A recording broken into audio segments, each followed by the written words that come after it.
አስኳል ድርሰት ሲድኒ ሸልደን ትርጉም ፋንታውን ኃይሌ ዮሴፍ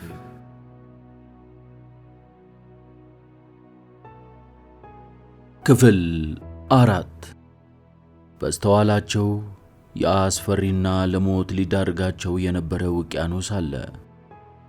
ከፊት ለፊታቸው የማይደፈረው በረሃ ከባህሩ ዳር ሩቅ እስካሉት የተራራ ግርጌዎች ድረስ ተዘርግቷል። የሪች ተርቬልድ ቀጥ ያለው ገደልና በተራሮቹ ላይ ያሉት ሸለቋማ ቦታዎች መጠነኛ ብርሃኗን በፈነጠቀችው ጨረቃ ከሩቅ ይታያሉ። በተራራዎቹ ግርጌ ኤክስንኬስል ሸለቆ አለ። አካባቢው ምድረ በዳ ቢሆንም ዓለም ገና ስትፈጠር የነበረና ማንም ሰው ያልደረሰበት አካባቢ ይመስላል። በጨረቃ ብርሃን እንዲህ የሚል ጽሑፍ ለማንበብ ቻሉ። ቨርቦዴ ጌባይድ ሰፐርጅቬት የተከለከለ። በባህሩ በኩል ምንም ማምለጫ መንገድ የለም። ለነጃሚ ያለው መንገድ ከፊት ለፊታቸው ያለው የናቤብ በረሃ ብቻ ነው። በረሃውን ለማቋረጥ መጣርና እድላችንን መሞከር ብቻ ነው ያለን አማራጭ አለ ጃሚ። ባንዳ ራሱን አወዛወዘና ዘበኞቹ ተኩሰው ይገሉናል ወይም ይዘው ይሰቅሉናል። በለስ ቀንቶን ዘበኞቹ ሳያዩን ተደብቀን ለማለፍ ብንችል እንኳን ውሾቹ ይጠብቁናል። ውሾቹን ብናልፍ ፈንጂዎቹን የምናልፍበት አንዳችም አጋጣሚ አንዳችም ዘዴ የለም። እኛም ሙታን ነን አለ ጃሚ። በበኩሉ በሁኔታው አንዳችም ፍርሃት አላደረበትም። የፈጣሪን ፍርድ በጸጋ ለመቀበል ተዘጋጅቷል። ባንዳን እየተመለከተ ቅሬታ ተሰማው። ይህንን ጥቁር ሰው እዚህ በማምጣት ለዚህ ሁሉ መከራ የዳረገው በመሆኑ ተጸጸተ። ተደራራቢ መከራ ቢደርስበትም እንኳን የጃሚን ሐሳብ የተቃወመበት ጊዜ የለም። በፊት ቀርቶ አሁን እንኳን ወደ ሞት ከመሄድ በስተቀር ምንም አማራጭ በሌለበት ቦታ ላይ ያሉ ባንዳ በደረሰበት በማዘን ተማሮ አንድም ቃል አልተናገረውም። ሰዓቱ ከሌሊቱ 8 ሰዓት ሆኗል። ሊነጋ 4 ሰዓት ቀርቶታል። ተስፋ ቆርጬ እጄን ከሰጠሁ ዋጋ የሌለኝ የማረባና የተረገምኩ ሰው ነኝ አለ ጃሚ ለራሱ። ወደ ስራችን እንሰማራ አለው ባንዳን። ባንዳም አይኑን እያርገበገበ ምን ለማድረግ አለው። እዚህ የመጣነው እንቁ ለማግኘት ነው አይደለም? ስለሆነም እንቁዎቹን እናገኛቸው፣ እንሰብስባቸው አለው። ባንዳ አይኑን በማጉረጥረት ሲያስተውለው ቆየና ስለምንድን ነው የምታወራው በማለት ጠየቀው። ጠባቂዎቹ ወዲያውኑ እንዳዩን ይገሉናል ብለህ የለም? ታዲያ ድሃ ሆነን ከሚገሉን ሀብታም ሆነን ቢገሉን አይሻልም? በተአምር እዚህ ደርሰናል። ማን ያውቃል፣ ተአምሩ ከዚህም ሊያስወጣን ይችላል። በሰላም ለማምለጥና ለመውጣት ከቻልን ደግሞ ባዶ እጃችንን ማምለጥ መውጣት የለብንም አለው። ባንዳ ቀስ ብሎ እብድነ ልበል አለው። ታዲያ እንቁ ለማግኘት ካልሆነማ እዚህ መምጣት ወይንም መገኘት የለብንም ነበራ አለ ጃሚ። ባንዳ ምን አይነት መከራ ነው በማለት ካጉረመረመ በኋላ እኔ ዘበኞቹ መጥተው እስኪያገኙን ድረስ ምንም የማደርገው ነገር የለም አለ። ጃሚ የተቀደደ ሸሚዙን ሲያወልቅ ባንዳ ሁኔታው ገባውና እርሱም እንደ ጃሚ አደረገ። ካሁን በፊት ትልልቅ እንቁዎች አሉ እያልክ ስታወራ ነበር። ታዲያ አሁን የት ነው ያሉት? ልክ እንደ ዘበኞቹና እንደ ውሾቹ እንቁዎቹም በዚህ አካባቢ በየትኛውም ስፍራ ይገኛሉ አለው። ስለ እነርሱ በኋላ እንጨቃጨቃለን። ስለ እነርሱ በኋላ እንጨነቃለን። ለመሆኑ ዘበኞቹ ወደ ባህሩ ዳር የሚወጡት መቼ ነው? ብርሃን ሲሆን ነው የሚወጡት፣ ማለቴ ሲነጋ። ትንሽ አሰበና በወንዙ ዳር እነርሱ የማይመጡበት የማይደርሱበት ስፍራ አለ? ከእነርሱ መደበቅ የምንችልበት ቦታ ሲኖር ሲል ጠየቀው። እነርሱ የማይደርሱበትና ሰው ቀርቶ ዝንብ እንኳን የምትደበቅበት ቦታ የለም። ጃሚ ባንዳን ትከሻው ላይ መታ አደረገና እንዲያውም እንሂድ አለው። ባንዳ ተንበረከከና በጉልበቱና በእጁ በባህሩ ዳር ዳር እየዳኸ በአሸዋው ውስጥ ጣቶቹን በማስገባት ሲጨርና አሸዋውን ሲያበጥር ቆይቶ ከ2 ደቂቃ ባነሰ ጊዜ ውስጥ መዳሁን ትቶ ወደ ላይ ተነሳ። አንድ እንቁ አገኘው። ጃሚ ምን እንደሚሰራ ሲያስተውለው ነበርና እርሱም ተንበርክኮ እንደ ባንዳን መፈለጉን ቀጠለ። በመጀመሪያ ያገኛቸው 2 እንቁዎች ትንንሽ ነበሩ። ለሶስተኛ ጊዜ ያገኘው ትልቅ ነበርና ከ15 ካራት በላይ ሳይመዝን አይቀርም በማለት ገመተ። ቁጭ ብሎ ለረጅም ጊዜ እያገላበጠ ተመለከተው። ይህ ራሱ እንኳን ሊያምነው ያልቻለው ነገር ነው። እንዲህ አይነት እድል ብዙ ሳይደክም በቀላሉ ይህንን ያህል ክብደት ያለው እንቁ የሚገኝበት ቦታ በእርግጥም የሚያስገርምና ሊታመን የማይችል ነው። በሜዳ ላይ በቀላሉ የሚገኘው ይህ ሁሉ እንቁ የሰለሞን ቫንደር መርዌና የሸሪኮቹ ንብረት ነው በማለት አሰበ። ጃሚ ፍለጋውን ቀጠለ። በ3 ሰዓት ውስጥ ባንዳና ጃሚ ከ2 ካራት እስከ 30 ካራት የሚመዝኑ 40 እንቁዎቹን ለመሰብሰብ ቻሉ። በስተምስራቅ በኩል ጎህ በመቅደድ ላይ ነበር።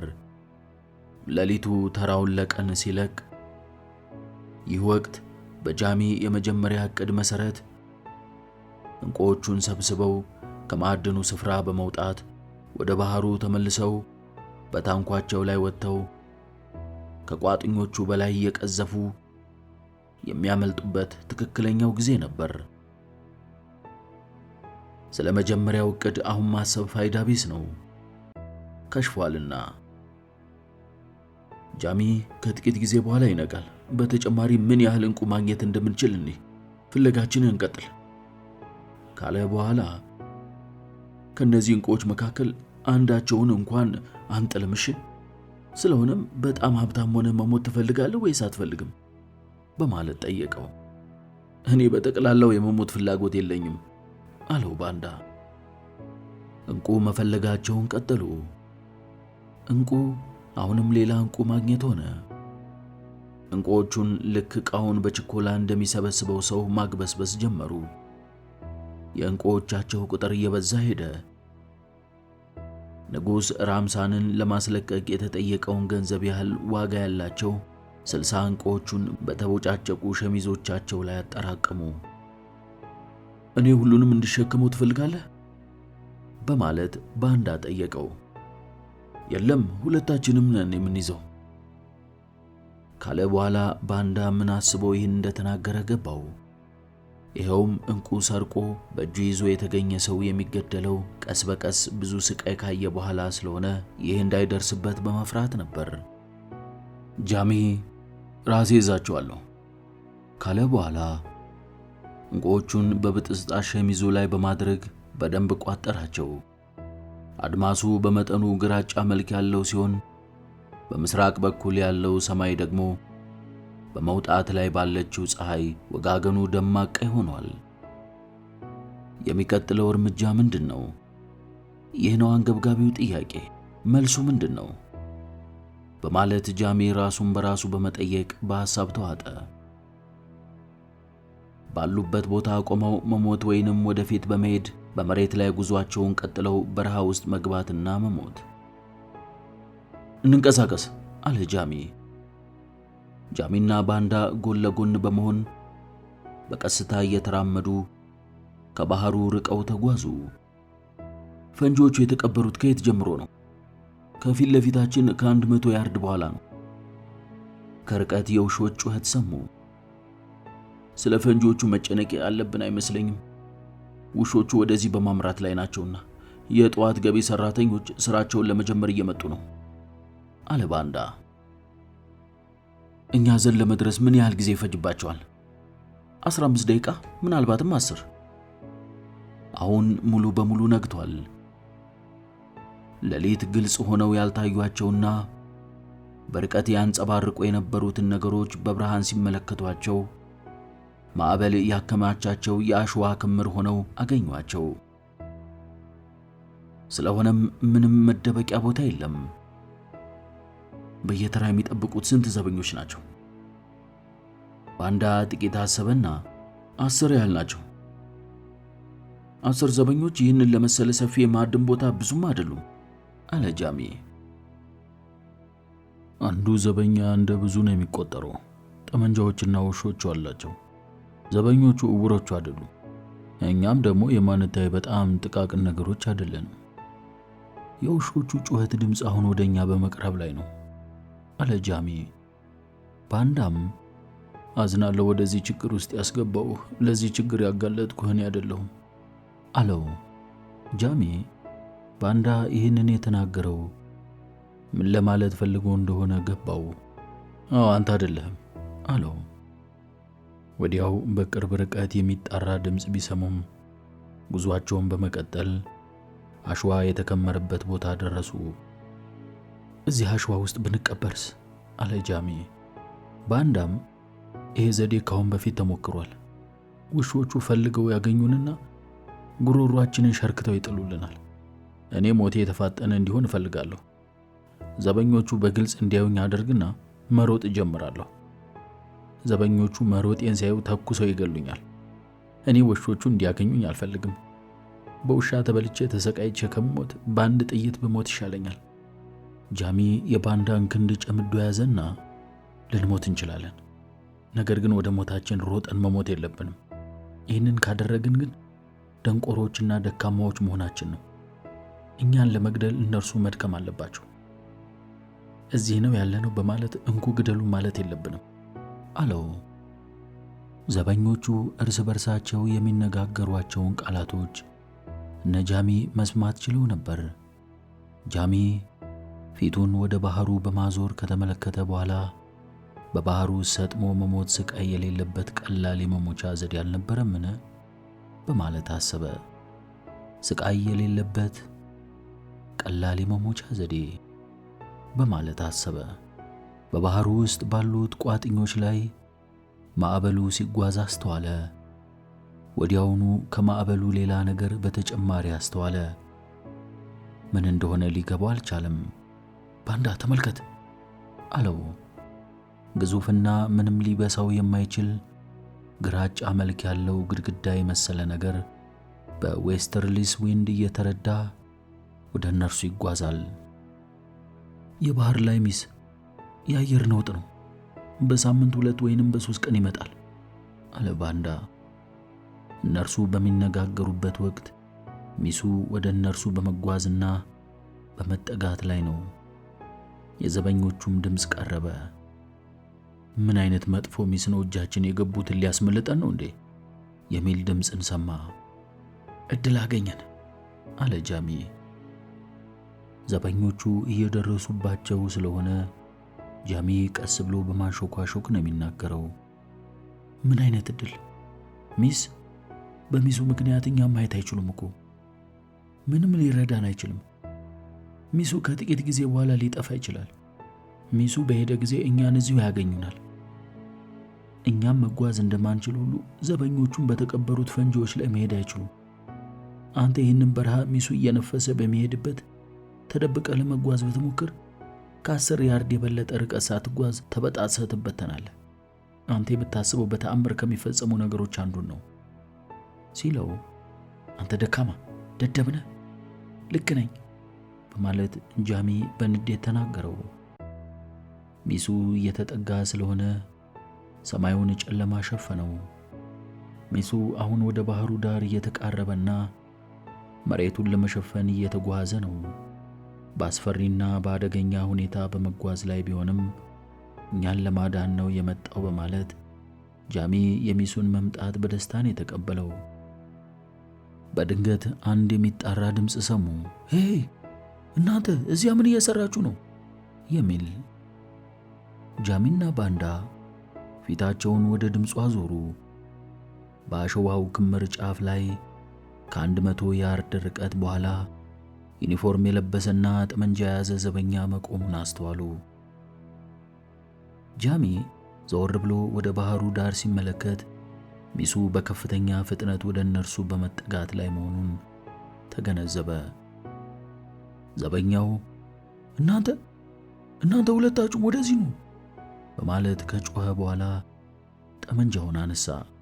ጃሚ ሁለት እጆቹን ወደ ላይ አነሳና እግሮቼ ተሳስረዋል፣ ተቆላልፈዋል፣ መራመድ አልችልም ሲለው ባላችሁበት ቆዩ፣ እኔ ወደ እናንተ እየመጣሁ ነው በማለት አዘዛቸው። ጠመንጃውን ወደ መሬት ዘቅዝቆ ወደ ጃሚ መራመድ ጀመረ።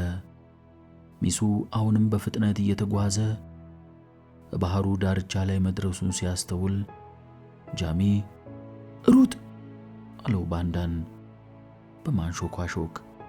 ጃሚ ፊቱን አዞረና ወደ ባህሩ ዳር መሮጥ ሲጀምር ባንዳ ተከትሎት ሮጠ። ቆም የሚል ድምፅ ተሰማ። ወዲያውኑ ጥይት ተተኮሰና እፊታቸው ያለው አሸዋ ላይ ሲያርፍ አሸዋው ተበታተነ።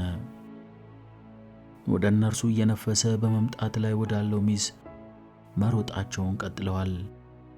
ሌላ ጥይት ተተኮሰ። ለጥቂት ስቷቸው አጠገባቸው አረፈ። ሌላም በተጨማሪ ተተኮሰባቸው።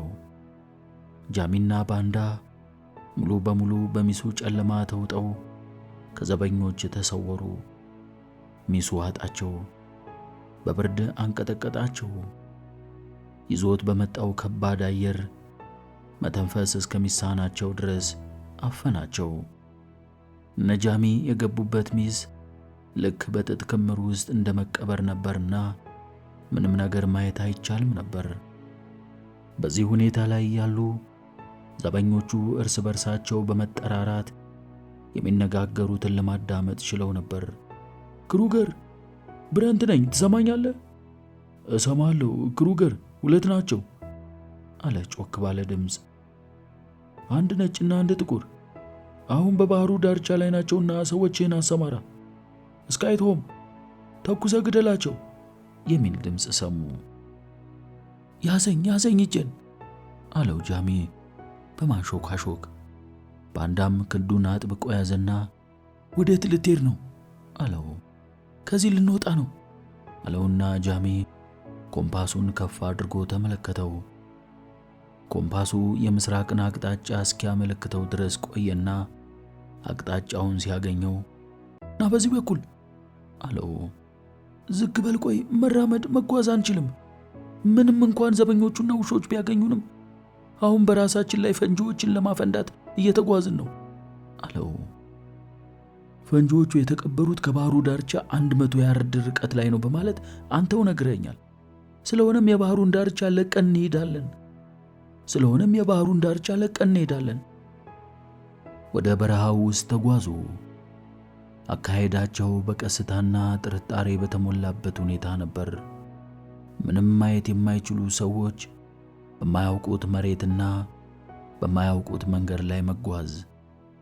ጃሚ የተጓዙትን በእርምጃ እየለካ ምን ያህል ያርድ እንደተጓዙ ይቆጥር ነበር። እርስ በርሳቸው እየተረዳዱ ሲጓዙ ጃሚ ጥቂት ጫማ ያህል ከተጓዙ በኋላ ቆም ይልና በመጓዝ ላይ ያሉበትን አቅጣጫ ትክክል መሆኑንና አለመሆኑን ያጣራ ነበር። 100 ያርድ ያህል መጓዛቸውን ከገመተ በኋላ ቆመ። ፈንጂዎቹ የተቀበሩት ከዚህ ጀምሮ መሆን አለበት። ስለ ፈንጂዎቹ አቀባበር እኛ ሊረዳን የሚችል ሁኔታ የምታውቀው አለ? እስከ ዛሬ ማንም ሰው ፈንጂዎቹ በተቀበሩበት አካባቢ አቋርጦ በሰላም ለማለፍ አልቻለም። ወደ ታች 6 ኢንች ጥልቀት እንደተቆፈረ ሜዳውን በሙሉ በተበታተነ መልክ ነው የተቀበሩት። ስለሆነም ሚሱ እስከሚያልፍ ድረስ እዚህ ቆይተን እጃችንን ለዘበኞች መስጠት አለብን አለው ባንዳ። ጃሚ ሚሱን እየሰነጠቀ የሚመጣውን የዘበኞቹን ድምፅ እየሰማ ሐሳቡ ከወዲያ ወዲህ ይባዝናል። ምንም ይሁን ምን የማምለጫ መንገድ ለማግኘት።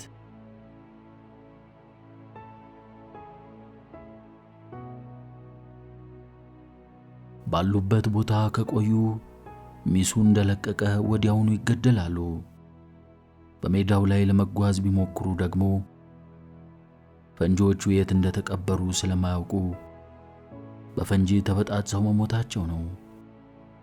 ፈንጂዎቹ ምን አይነት እንደሆኑ ካሁን በፊት አይታቸው ታውቃለህ? አለ ጃሚ በማንሾካሾክ። እዚህ በምሰራበት ወቅት ጥቂት ፈንጂዎችን በመቅበር ተሳትፌያለሁ። ሊያፈነዳቸው የሚችለው ምንድን ነው? የአንድ ሰው ክብደት ከ80 ፓውንድ በላይ የሆነ ማንኛውንም ነገር ሊያፈነዳቸው ይችላል። ይህም ስለሆነ ውሾች በላያቸው ላይ ቢሄዱም ፈንድተው አይገሏቸውም፣ ክብደታቸው አነስተኛ ነውና። ጃሚ በኃይል ተነፈሰና ከዚህ የምናመልጥበት የምንወጣበት አንድ ዘዴ መጥቶልኛል። ዘዴው ላይሰራ ውጤታማ ላይሆን ይችላል። ብንሞክረው እቅዱን ከኔ ጋር አብረ ለመፈጸም ፍላጎት አለ? ምን አዲስ ሐሳብ አገኘ? ፈንጂ የተቀበረበትን ሜዳ የምናልፈው ቆመን በመሄድ ሳይሆን በደረታችን በመሳብ መሆን ይኖርበታል።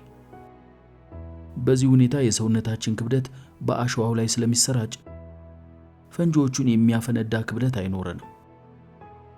አቤት ኢየሱስ አለ ባንዳ። ምን ታስባለህ? ሲለው ኬፕታውንን ለቅቄ መውጣት አልነበረብኝም አለ በመቆጨት። ለመሆኑ በሐሳቤ ተስማምተህ እኔ የማደርገውን ለመፈጸም ከኔ ጋር ነህ? አንተ ለሰው ብዙ አማራጭ መንገዶችን የምትሰጥ ነህና ነው። ያለኝ አማራጭ ያንተን ሐሳብ መከተል ነው በማለት መለሰለት። ይሄ ከሆነማ እና እንደነገርኩህ እናድርገው አለውና ጥንቃቄ በተሞላበት ሁኔታ በአሸዋው ላይ በደረቱ ተዘረጋ። ለጥቂት ጊዜ ያህል ጃሚ ምን እንደሚሰራ አስተዋለና በኃይል ከተነፈሰ በኋላ እርሱም እንደ ጃሚ አደረገ። ቀስ በቀስ የአሸዋውን መሬት በደረታቸው እየተሳቡ በማቋረጥ ፈንጂዎቹ ወደ ተቀበሩበት ሜዳ ገቡ። ወደፊት በምትሳበበት ጊዜ በእጅህም ሆነ በእግርህ ወደ ታች አትጫነው፣ መላውን ሰውነትህን ተጠቀመው በማለት በቀስታ ለባንዳ ነገረው። መልስ የለም። ባንዳ አትኩሮቱ በሕይወት ለመቆየት ስለሆነ መልስ መስጠቱን ትቶ የታዘዘውን ማከናወኑን ቀጥሏል። ጉዞአቸውን ቢቀጥሉም በአካባቢያቸው ከፊት ከኋላ ከጎንና ከጎን ምንም አይነት ነገር ለማየት አይችሉም ነበር። በጥቂት ሰከንዶች ወይንም በደቂቃ ልዩነት ከዘበኞቹ ወይንም ከውሾቹ ጋር ሊገናኙ፣ ከዚህም ሌላ በፈንጂ አርፈው በሕይወታቸው ላይ ጉዳት ሊደርስባቸው ይችላል። ጃሚ ይህንን ከአእምሮ አስወግዶታል። ሁለቱም ሸሚዝ ስላለበሱ 1 ኢንች ወደፊት ለመሳብ በሞከሩ ቁጥር ወዳቸው መከለያ ስለሌለው አሸዋው እየፈገፈገው ይላላጥ ጀመር። ጃሚ ያጋጠማቸውን ችግር ለመወጣት እንዳይችሉ ተፈጥሮ እንኳን ሳይቀር እንደተመቀኛቸው መከራ ሁሉ እንደበረታባቸው በመገንዘቡ ወደፊትም ስላለው ሁኔታ በማጤኑ ሐሳብ ላይ ወደቀ። እንዳጋጣሚ ዘበኞቹ አይተው በጥይት ሳይገሏቸው አምልጠውና ፈንጂው ሳይፈነዳባቸው ሜዳውን አቋርጠው ቢወጡ ከፊት ለፊታቸው በሸዋማ ሽቦ የታጠረው አጥርና በመግቢያው በር ላይ አነጣጥሮ ተኳሽ የሆኑት የማማ ላይ ዘበኞች ይጠብቋቸዋል። በዚህ ላይ ሚሱ መቼ እንደሚያልፍ የሚታወቅ ነገር የለም። በፈለገው ሰከንድ ውስጥ ተነስቶ ሊያጋልጣቸው ይችላል። ጃሚና ባንዳ ባለማቋረጥ አሁንም በደረታቸው እየተሳቡ ወደፊት መጓዙን ተያይዘውታል። ኢንቹ ወደ ጫማ፣ ጫማው ወደ ያርድ፣ ያርዱ ወደ ማይል እየተለወጠላቸው ነው። እስካሁን ምን ያህል ርቀት እንደተጓዙ አያውቁትም። በደረታቸው በሚሳቡበት ወቅት አፋቸውን ወደ መሬት ማስጠጋት ስለነበረባቸው ዓይናቸው፣ አፍንጫቸውና ጆሮአቸው ባሸዋ ተሞልቷል። በትክክል ለመተንፈስም አስቸጋሪ ሆኖባቸው ነበር። ዘበኞች ከርቀት የሚነጋገሩትን በገደል ማሚቱ አማካኝነት ለመስማት ቻሉ። ክሩገር፣ ብረንት፣ ክሩገር፣ ብረንት የሚለውን ጃሚና ባንዳ ለማረፍና ኮምፓሳቸውን ለመመርመር በየጥቂት ደቂቃዎች መካከል በደረታቸው መሳባቸውን ያቆሙና ወዲያውኑ ደግሞ ማለቂያ የሌለውን በደረት የመሳብ ጉዞ ይቀጥላሉ። በፍጥነት የመጓዝ ፍላጎታቸው የበረታ ቢሆንም ፍጥነታቸውን ለመጨመርና ግፊት ለማግኘት ሲሉ መሬቱን ወደ ታች ከተጫኑት ፈንጂዎቹ ሊፈነዱ ይችላሉና ጃሚ ጉዞውን የሚመራው በቀስታ ነበር። እነ ጃሚ በአካባቢያቸው የሌሎች ሰዎችን ድምፅ ይሰማሉ። ሆኖም ድምፁ በጭጋጉ ስለሚታፈን ድምፁ ከየት እንደመጣና ሰዎቹ በየትኛው አቅጣጫ እንዳሉ መለየት አልቻሉም። ትልቅ በረሃ ነው። በመሆኑም ማንም ሊያገኘን፣ ከማንም ጋር ልንገናኝ አንችልም አለ ጃሚ ተስፋ በተሞላበት ሁኔታ። ከየት እንደመጣ ሳይታወቅ አንድ ግዙፍ ነገር ጃሚ ላይ ዘሎ ተቆለለበት። ወዲያውኑ ወንጀለኞችን አድኖ ለመያዝ የሰለጠነው ውሻ በሹል ጥርሶቹ ክንዱን በስቶ ሲይዘው ተሰማው። በሸሚዙ ቋጥሮ በእጁ ይዞት የነበረውን ዕንቁ መሬት ላይ ጣልና የውሻውን አፍ በመመንገግ ክንዱን ለማስለቀቅ ሞከረ። ሆኖም አንድ እጁ በውሻው ስለተያዘ በአንድ እጁ ኃይለኛውን ውሻ ሰቅስቆ የያዘውን ክንዱን ለማስለቀቅ የማይቻል ሆነበት። ውሻው ከነከሰው ቦታ ሞቃት ደም በክንዱ ላይ ሲወርድ ተሰማው። ውሻው ድምፅ ሳያሰማ ይበልጥ በኃይል በመንከስ ጥርሶቹን በጃሚ ክንድ ውስጥ ማስረጉን ቀጥሏል። ጃሚ በዚህን ጊዜ ራሱን በመሳት ላይ መሆኑን ተገነዘበ። ድው የሚል ድምፅ ሰማ። በድጋሚ ሌላም ሰማ። በዚህ ጊዜ ውሻው ነክሶት የነበረውን የጃሚን ክንድ ለቀቀና ዓይኑ ፈጦ ዝም አለ። በመሰቃየት ላይ ያለ ባንዳ ዕንቁ በያዘው ከረጢት የውሻውን አናት ሲደበድብ አስተዋለ። ውሻው አንድ ጊዜ ካጉረመረመ በኋላ በነበረበት ተዘረረ። ደህና ነው ወይ? አለ ባንዳ ብስጭትና ፍርሃት በተቀላቀለበት ሁኔታ እየተነፈሰ። ጃሚ መናገር አልቻለም። ስቃዩ ቀለል እስከሚልለት ድረስ በነበረበት ተዘርሮ ቆየ። ባንዳ ከጃሚ ክንድ ላይ የሚፈሰውን ደም ለማቆም በማሰብ ከሱሪው ላይ ጨርቁን ቀደደና ውሻው የነከሰውን ቦታ ዙሪያውን ጥብቅ አድርጎ አሰረለት። ጉዟችንን መቀጠል አለብን። በአካባቢው ከዘበኞቹ መካከል አንዱ ካለ በተጨማሪ ሌሎችም ይኖራሉ በማለት ባንዳ አስጠነቀቀው። ጃሚ በሽታ ራሱን ነቀነቀ። በክንዱ ላይ ያለው ቁስል በኃይል እያመመው ቢሆንም ከህመሙ ጋር እየታገለ ወደፊት ለመጓዝ ተንቀሳቀሰ። በደረቱ በሚሳብበት ወቅት ስለተፈጸመው ሁኔታ ምንም የሚያስታውሰው ነገር የለም። የማሰብ ችሎታው በግማሽ ቀንሶ ነበር። እንደ ሮቦት ከእርሱ ውጪ የሆነ አንድ ነገር ነበር እንቅስቃሴውን ይመራው የነበረው። እጆቹ ወደፊት መሳብ፣ እጆቹ ወደፊት መሳብ። ረጅም ማለቂያ የሌለው ስቃይና መከራ የበዛበት ጉዞ ነበር። አሁን ኮምፓሱን እየተቆጣጠረ አቅጣጫ የሚመራው ባንዳ ነው። ጃሚ አቅጣጫውን ስቶ ለመጓዝ ቢሞክር ባንዳ ቀስ ብሎ ወደ ትክክለኛው አቅጣጫ ይመልሰዋል።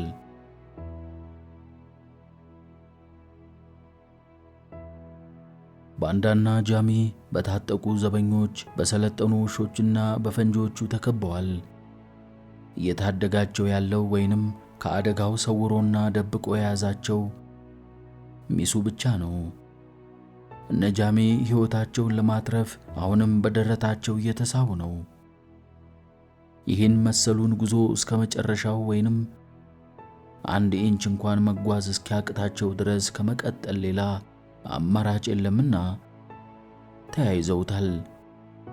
ከመድረሳቸው ብዛት የተነሳ እንቅልፍ ያዛቸውና ተኙ። ጃሚ ከእንቅልፉ ሲነቃ አንድ ነገር መለወጡን አስተዋለ። ተኝቶ የነበረው አሸዋ ላይ ነው። ሰውነቱ ከመድረቁ የተነሳ አልዘረጋ፣ አልታጠፍ፣ በአጠቃላይ አልታዘዝ ብሎታል። ከዚህም በቀር ኃይለኛና ለጥቂት ጊዜ እንኳን ፋታ የማይሰጥ ህመም እየተሰማው ነው። የት እንዳለ ለማስታወስ ሞከረ። ባንዳ ከእርሱ አጠገብ 6 ጫማ ርቀት ላይ መተኛቱን ተመለከተ። ከአሁን በፊት የት እንደነበሩና ምን እንደደረሰባቸው ለማስታወስ ሞከረ። ትዝታዎች በላይ በላዩ ይጎርፉ ጀመር። ጀልባቸው ከቋጥኝ ጋር ከተላተመች ጊዜ ጀምሮ የባህሩ ሚስ አንድ አይነት ስህተት መፈጠሩን ጃሚ ተገነዘበና ስህተቱ ምን እንደሆነ ለማወቅ ተነስቶ ቆመ። በድንጋጤ ሆዱ ተሸበረ። ባንዳን አስተዋለው። ወዲያው ሚሱ በመገፈፍ ላይ መሆኑን ተገነዘበ። ጃሚ በአካባቢው የሰዎችን ድምፅ ሰማ። በስሱ ጭጋግ ውስጥ ሁኔታውን ለማየት ሞከረ። በዚህ ወቅት እሱና ባንዳ ወደ ዕንቁ ቦታ መግቢያ በር በደረታቸው እየተሳቡ መቅረባቸውን አረጋገጠ። ካሁን በፊት ባንዳ እንደነገረው ከፍ ያለ የዘበኞች ማማ እንዲሁም በሽቦ የታጠረ አጥር መኖሩን አስተዋለ። ቁጥራቸው 60 የሚደርስ ጥቁር ሰራተኞች ዕንቁ ከሚገኝበት ቦታ ስራቸውን አጠናቀው በሌሎች ለመተካት ወደ በሩ ሲመጡ አያቸው። ተተኪ ሰራተኞችም ወደ ውስጥ ለመግባት መጥተዋል። ጃሚ ተንበረከከና ባንዳን በመነቅነቅ ቀሰቀሰው። ባንዳ ፈጥኖ ተነሳ። ትኩረቱን በቀጥታ በማማውና በመግቢያው በሩ ላይ አደረገ። እቅዳችንን ለማሳካት ተቃርበን ነበር አለው ባንዳ ጥርጣሬ በተሞላበት አነጋገር። አሳክተነዋል፣ ዕንቁዎቹን ስጠኝ አለው። ባንዳ በሸሚዝ ጨርቅ የተቋጠረውን ዕንቁ በእጁ እያስጨበጠው አንተ ምን ካለ በኋላ ጥያቄውን አቋረጠና ተወው። እኔን ተከተለኝ አለ ጃሚ። ባንዳ ቀስ ብሎ መግቢያው በር ላይ ያሉት ጠመንጃ የያዙ ዘበኞች እኛ የማዕድኑ ሰራተኞች እንዳልሆንን መለየት ይችላሉ አለው። እኔም እንደሱ ነው የሚመስለኝ፣ የምገምተውም እንደሱ ነው አለ ጃሚ። ሁለቱም ወደ ሥራ ለመግባትና ለመውጣት በተሰለፉት ሰራተኞች መካከል ባለው ባዶ ቦታ ሰንጥቀው በመጓዝ ወደ ዘበኞቹ ዘንድ መራመድ ጀመሩ። ሰራተኞቹ እየጮሁ ይነጋገራሉ። አንዱ ለአንዱ የደረሰበትንና የፈጸመውን ለማስረዳት ይሞክራል። ሚስ መጥቶ ነበር፣ ተረፍን ሲል አንዱ፣ ሌላው ሚሱን እንዴት አሳለፋችሁ ታዲያ ይላል። ሚሱ በመምጣቱ ጥሩ እንቅልፍ ለመተኛት ቻለን ይላል መላሹ። የዛሬው ሚስ ኃይለኛ ነበር፣ እግዜር አወጣን ይላል ሌላው።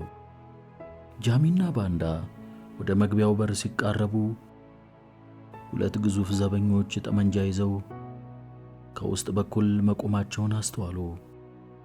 የሚወጡት ሰራተኞች በጎጆዋ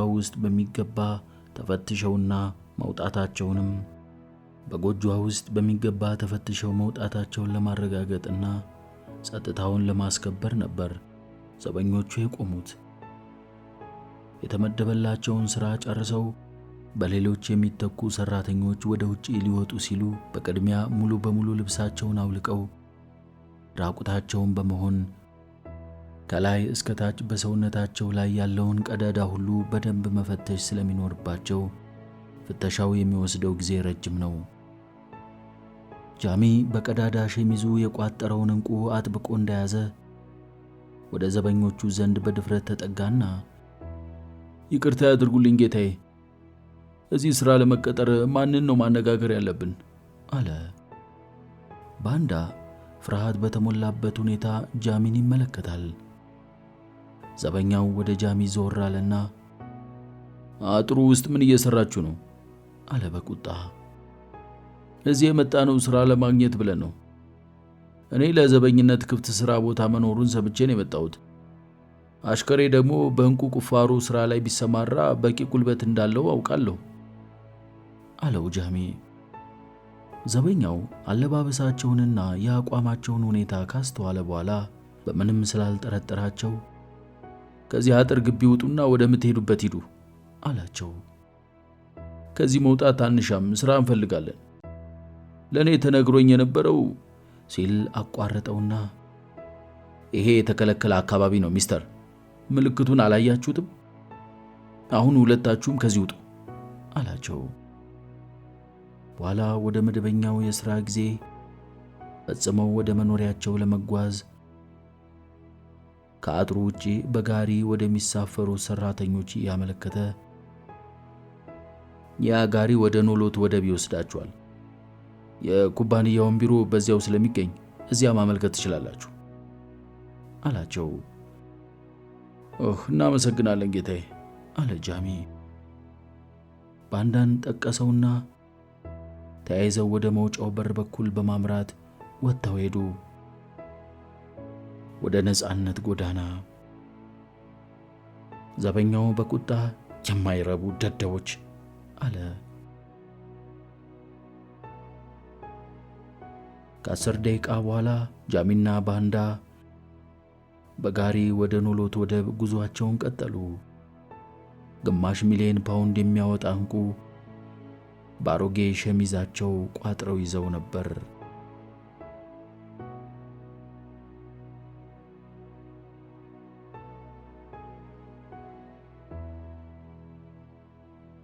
በውድ ዋጋ የተገዛውና በሁለት ፈረሶች የሚሳበው ጋሪ አቧራማ በሆነውና በዋናው የክሊፕ ድሪፍት ከተማ አውራ ጎዳና ላይ ቁልቁል ይጓዛል። ጋሪው ከምርጥ ዕቃዎች የተሠራ በመሆኑ አስደሳችና ማራኪ መልክ አለው።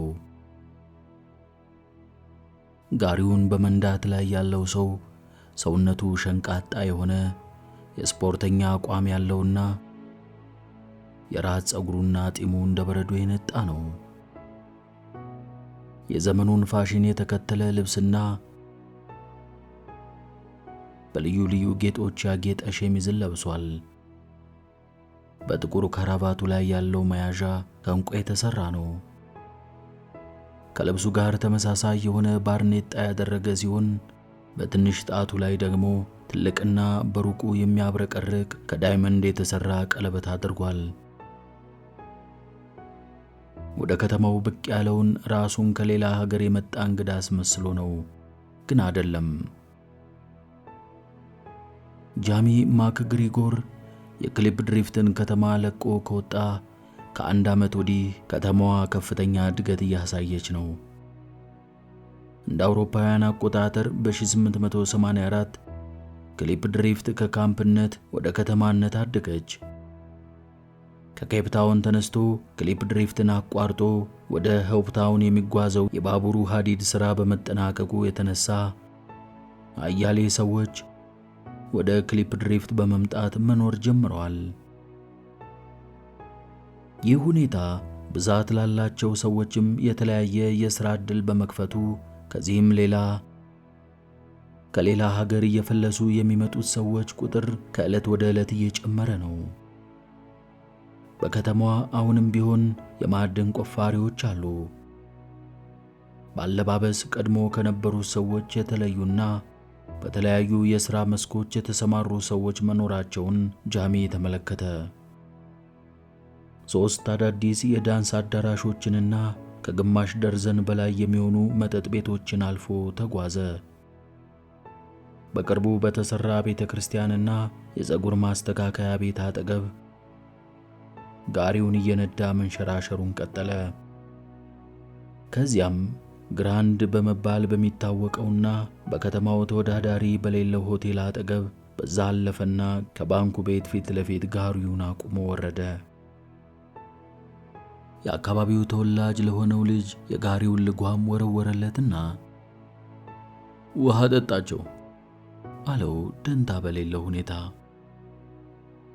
ወደ ባንክ ቤቱ ገባና ጮክ ብሎ በዚህ ባንክ ውስጥ 100,000 ፓውንድ ለማስቀመጥ እፈልጋለሁ በማለት ለባንኩ ሥራ አስኪያጅ ነገረው። ንግግሩን ባንኩ ውስጥ የነበሩት ሰዎች ሁሉም ሰሙት። ሆነ ብሎ እንዲሰማለት ነበር ጃሚ የተናገረው። ወዲያው ከባንኩ ወጣና በአካባቢው ወደሚገኘው ሰንዳውነር ወደሚባለው ቡና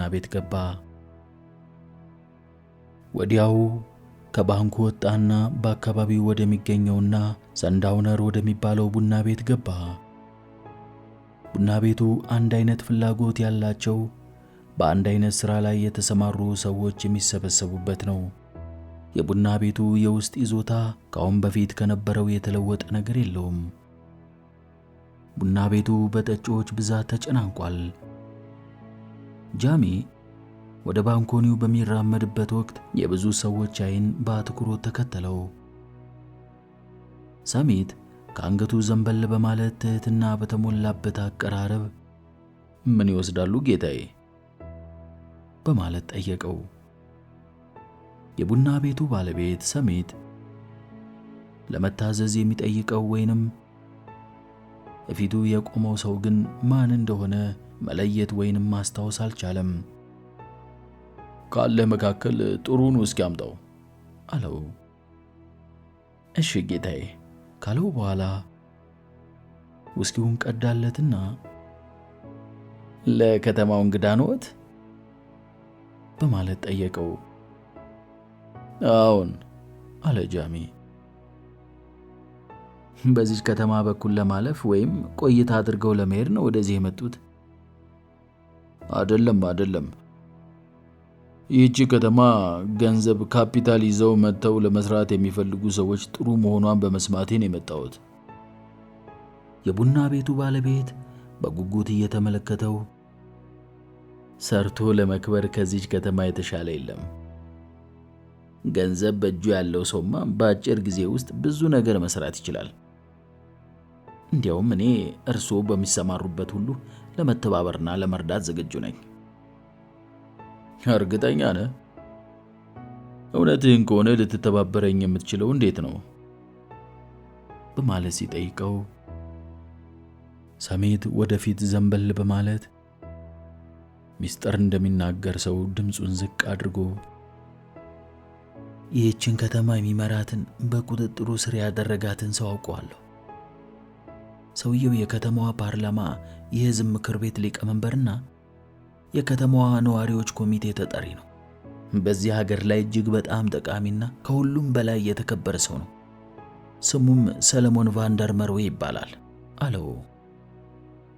ጃሚ ከውስኪው አንድ ጊዜ የተጎነጨና ስለ ሰውየው ሰምቼ አላውቅም ሲለው በዚህ ከተማ ሁሉንም ነገር አሟልቶ የያዘ ታላቅ መጋዘን መዳብር ያለው ሀብታም ሰው ነው። ጥቅም የሚያገኙበትን ሁኔታ ሊጠቁሞትና ሊያማክሮት ይችላል። ጠቃሚም ሰው ስለሆነ እርሱን ካነጋገሩት ውጤታማ ይሆናሉ።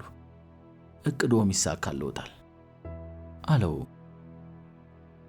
ጃሚ የሆዱን በሆዱ ይዞ እንደገና ከተጎነጨ በኋላ እዚህ እንዲመጣ አድርጋ አለው።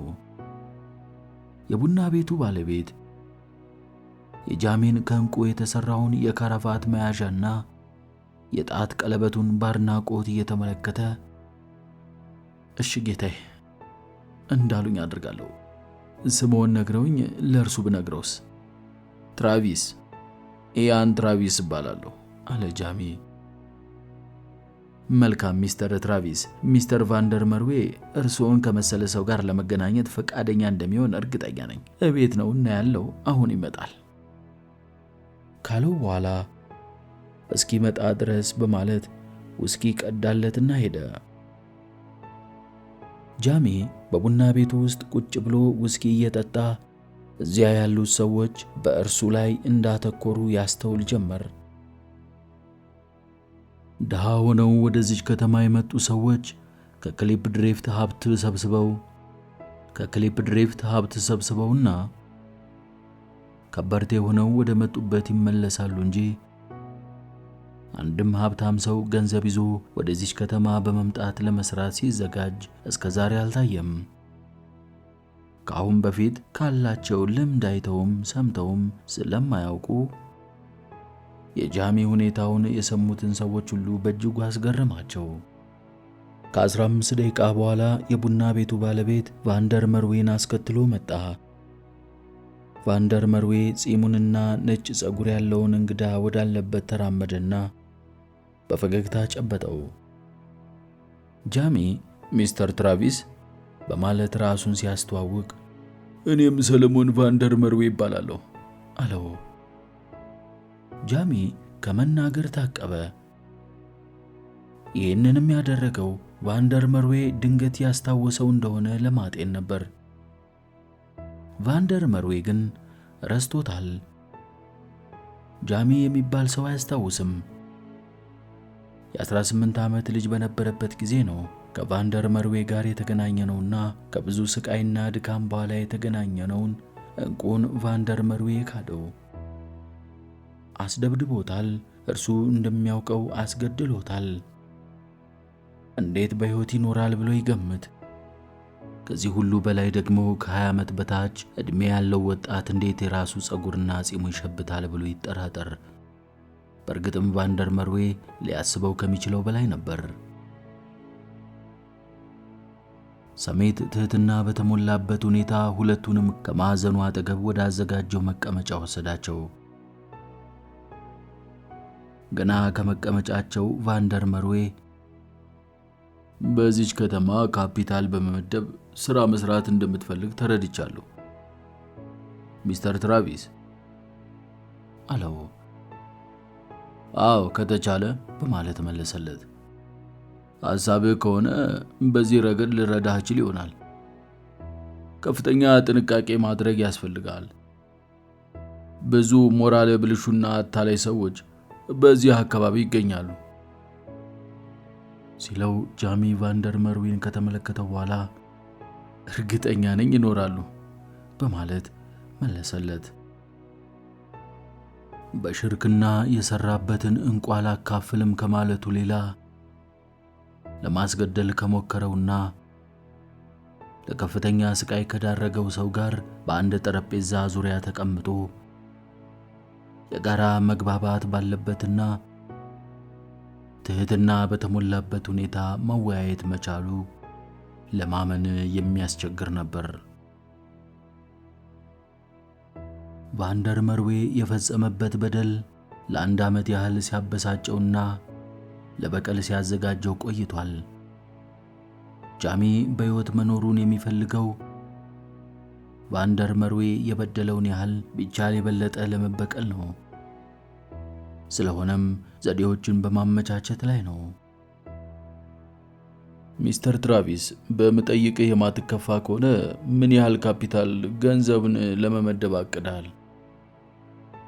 ኦህ ለመነሻ ያህል 100,000 ፓውንድ አለኝ አለ ጃሚ እንደቀልድ። ቫንደር መርዌን ከንፈሩን ሲልስ አስተዋለውና መጓጓቱን ስለተረዳ ምናልባት ካስፈለገም 3 እና 400,000 ፓውንድ ለመጨመር ፈቃደኛ ነኝ። አዎ ከዚህ ገንዘብ ጥሩ ነገር መስራት ትችላለህ። እጅግ በጣም ጥሩ ሐሳብ ነው። ገንዘቡን በትክክለኛው የሥራ መስክ ላይ ለማዋል እንድትችል አስፈላጊውን ሁሉ የሚያማክርና አብሮ የሚሰራ አዋቂና ታማኝ ሰው መገኘት አለበት አለ እየተቻኮለ። ከዚያም ገንዘብህን በምን ሥራ ላይ እንደምታሰማራው እስካሁን ያቀድከውና ውሳኔ ላይ ደረስክበት ነገር አለ ሲል ጠየቀው። ገንዘቡን በሥራ ላይ ለማዋል ከመወሰኔ በፊት አካባቢውን ተዘዋውሬ ማየትና ማጥናት አለብኝ አለው። ይህ የአንተን ብልሃት የሚያሳይ ነው በማለት ራሱን በማወዛወዝ የጃሚን አዋቂነት ማድነቁን ለመግለጽ ሞከረ። ቀጥሎም ምናልባት ማታ በእራት ሰዓት ወደ እኔ ቤት ለመምጣት ፈቃደኛ ከሆንክ እዚያ በጉዳዩ ላይ በሰፊው ለመነጋገር እንችላለን ልጄ ምግብ በመስራት በኩል እጅግ በጣም ጥሩ ባለሙያ ነች። አንተን ራት ለመጋበዝ መታደላችንን ለእኛ ታላቅ ክብር ነው አለው።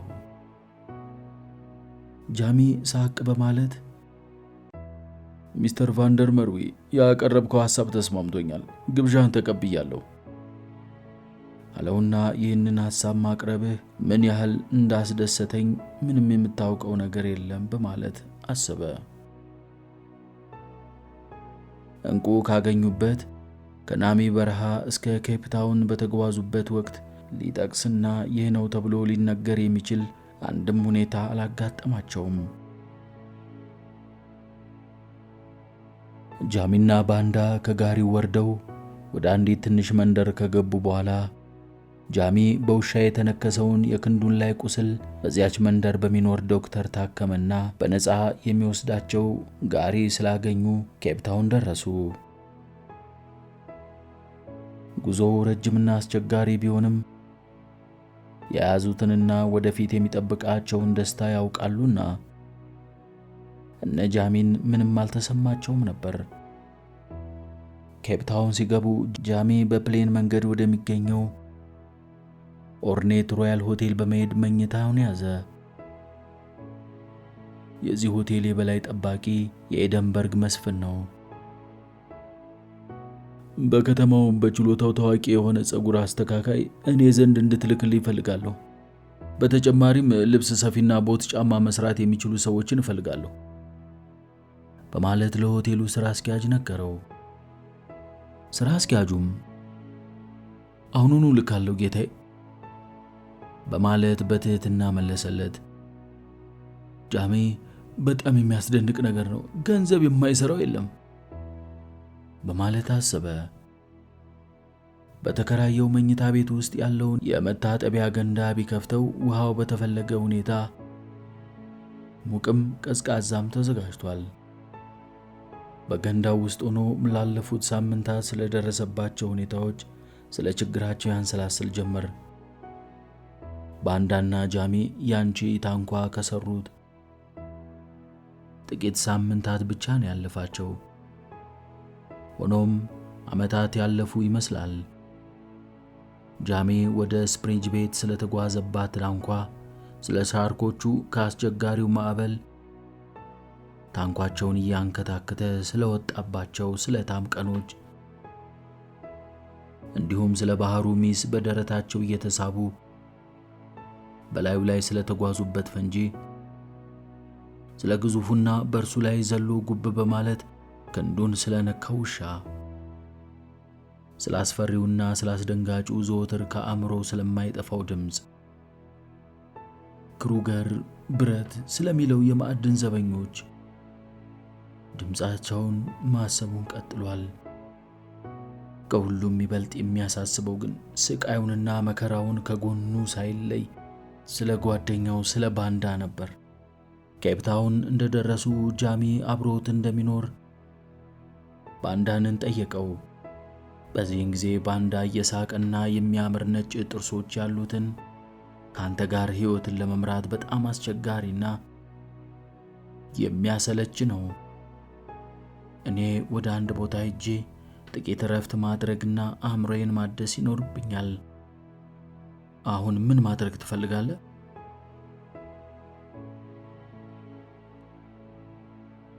ላንተና ላወጣኸው ዕቅድ ምስጋና ይድረሳችሁና በታንኳ ሆኖ በቋጤ ላይ መንሳፈፍ ምን ያህል ቀላል እንደሆነ አሳይታችሁኛል። በቅድሚያ የእርሻ መሬት እገዛለሁ። ከዚያም ሚስት አገባና ብዛት ያላቸው ልጆች ማፍራት እፈልጋለሁ አለው። ጃሚም እሺ ወደ እንቁ መመዘኛ ቤት እንሂድና ግማሹን ድርሻ ልስጥህ አለው። አይ እኔ አንተ የምትለውን ያህል ብዛት ያለው እንቁ አልፈልግም ሲለው ጃሚ በመገረም ምንድን ነው የምትለው? ከነዚህ እንቁዎቹ ግማሾቹ ያንተ ድርሻ ናቸው። አንተ የባለ ብዙ ሀብት ባለቤት ነህ አለው። አይደለም ወዳይን ተመልከተው ጃሚ፣ እኔ የሚሊዮን ብር ጌታ ብሆን በሰላም ለመኖር አልችልም በማለት መለሰለት። ለጊዜው ልትጠቀምበት የምትችለውን አውጥተህ በመሸጥ ሌሎችንም ማንም ሰው በሚያገኝበት ስፍራ ደብቀህ በማኖር ሲያስፈልግህ እያወጣህ ልትጠቀምባቸው ትችላለህ። እናንተ ሲለው ባንዳ ንግግሩን አቋረጠውና እኔ የምፈልገው በእርሻ ሙያ መተዳደር ነው። ስለሆነም መሬት የምገዛበትንና ሚስት ሳገባ ለጥሎሽ የምሰጣቸው 2 በሬዎች መግዣ የሚሆን እንቁ ካገኘው በቂ ነው። 2 ወይም 3 ትንንሽ እንቁዎቹን ከሰጠኝ ለኑሮ ያስፈልጊ የሆኑትን ሁሉ ለመግዛት ያስችለኛል። ሌሎቹ እንቁዎች ያንተ ናቸው አለው። ይሄ ሊሆን የማይችል ነገር ነው። ያንተን ድርሻ ለኔ ልትሰጠኝ አይገባም ሲለው አንተ በምትኩ ሰለሞን ቫንደር መርዌን የምትበቀልልኝ ስለሆነ ድርሻዬን ልሰጥ እችላለሁ። ጃሚ ለረጅም ጊዜ ትክ ብሎ ባንዳን ከተመለከተው በኋላ የሚፈልገውን ያህል ሰጠውና ሰለሞን ቫንደር መርዌን ለመበቀል ቃል ገባልሃለሁ። ደህና ሁን፣ መልካም ዕድል ይግጠምህ፣ በሰላም ያገናኘን አለው። እንደገና ስንገናኝ ሁለታችንን የሚያስደስትና የሚያረካ ነገር እንድንሰራ አስበህበት እንደምትቆየኝ ተስፋ አለኝ ካለው በኋላ ጃሚ የሰጠውን 3 ትንንሽ እንቁዎች በጥንቃቄ ኪሱ ውስጥ ከቶ ሄደ። ጃሚ በባንክ በኩል 20,000 ፓውንድ ለቤተሰቦቹ ላከ። በከተማው ውስጥ በጣም ጥሩ የተባለውንና ውድ ዋጋ የሚያወጣውን ጋሪና 2 ፈረሶች ከገዛ በኋላ ወደ ክሊፕ ድሪፍት አመራ። የመበቀያ ጊዜው ተቃረበ። ጃሚ ማክ ግሪጎር ወደ ሰለሞን ቫንደር መርዌ የጠቅላላ ሸቀጣ ሸቀጥ መደበርና ወደ መጋዘኑ ውስጥ በመግባት ላይ እንዳለ ካሁን በፊት የተፈጸመበት በደል ትዝ አለውና ከመጠን በላይ ተበሳጨ። ብስጭቱን ለማብረድና ራሱን ለማረጋጋት ለትንሽ ጊዜ ቆም ማለት ነበረበት። ቫንደር መርዌ ከሱቁ በስተኋላ በኩል ፈጥኖ መጣና ማን እንደሆነ ሲያስተውል ፊቱ በደስታ ፈካ። ሚስተር ትራቪስ እንኳን ደህና መጣህ አለው። አመሰግናለሁ ሚስተር። አዝናለሁ፣ ስምህን ማስታወስ አልቻልኩም። ቫንደር መርዌ፣ ሰለሞን ቫንደር መርዌ ነው ስሜ። ባለማስታወስ አትጸጸት። የደጅ ስሞችን ለማስታወስ አስቸጋሪ ነው። ምግቡ ተዘጋጅቷል ማርጋሬት በማለት ጠየቃት። ጃሚን ወደ መደብሩ በስተኋላ በኩል ይዞት እየሄደ ጃሚ የቫንደር መርዌን ቤት ሲያስተውል ከበፊቱ ምንም የተለወጠ ነገር እንደሌለው ተገነዘበ። ማርጋሬት ጀርባዋን ለእርሱ ሰጥታ በምድጃው ላይ መጥበሻ ጥዳ ምግብ በማብሰል ላይ ነች። ቫንደር መርዌ ማርጋሬት አለና አሁን የማነጋግረው ይህ እንግዳችን ሚስተር ትራቪስ ይባላል አላት። ማርጋሬት ዘወር አለችና እንደምንድነህ አለችው። ጃሚ ካሁን በፊት የምታውቀው ሰው መሆኑን እንዳላጤነች ገባውና ወዲያው ከአንቺ ጋር በመገናኘቴ በጣም ደስ ብሎኛል አላት። ከመደብሩ ዕቃ ለመግዛት የመጡ ሰዎች ደወሉን ደወሉት። ቫንደር መርዌ ይቅርታ አድርግልኝ፣ አሁኑኑ መለሳለሁ።